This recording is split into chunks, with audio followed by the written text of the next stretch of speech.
this question, I was reading it and I'm like, I'm not even certain what it fully means.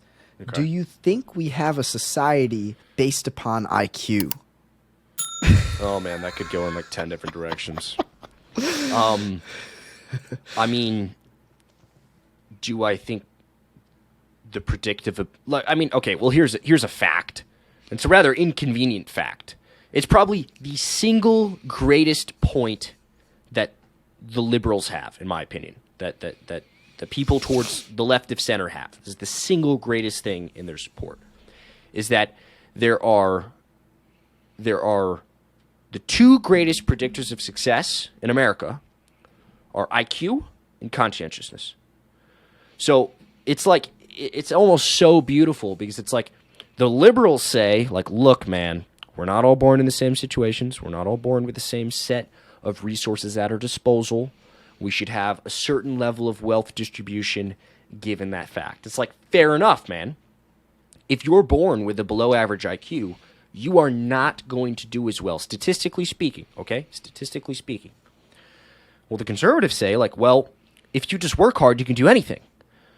Well, they're somewhat right, because it's also one of the greatest predictors of success in America. But they're also wrong.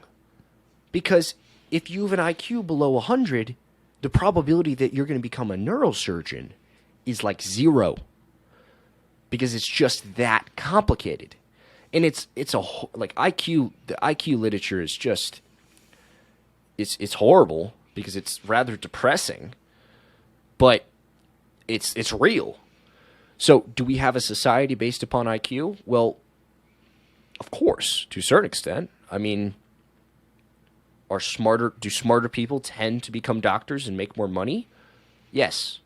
Do less intelligent people tend to be in, repetitive jobs that require less speed and processing power and creative ability? Yes, that's true. Is that true in every scenario? Of course not. It's just broad-based statistics. Is that a bad thing? I mean, is reality bad? I mean, is the nature of humanity bad? I mean, it's hard to say. It's difficult. Like, let me put it this way. If you have a terminal illness, right? Or not terminal illness. Let's say you have a severe illness. Terminal, you're screwed. You have a severe illness. You're going to want the best surgeon, the best doctor, the best hospital possible. Okay? What that means is that some people, the people that are better at being doctors, hopefully, are going to rise to the top. And that's a consequence of conscientiousness and IQ. So it's kind of built into the cake.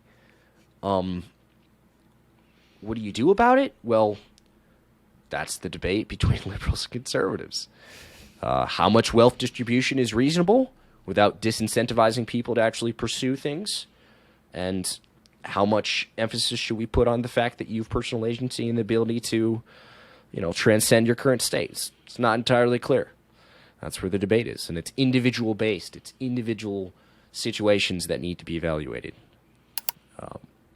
So, given that it's a somewhat vague question, I'll end with that.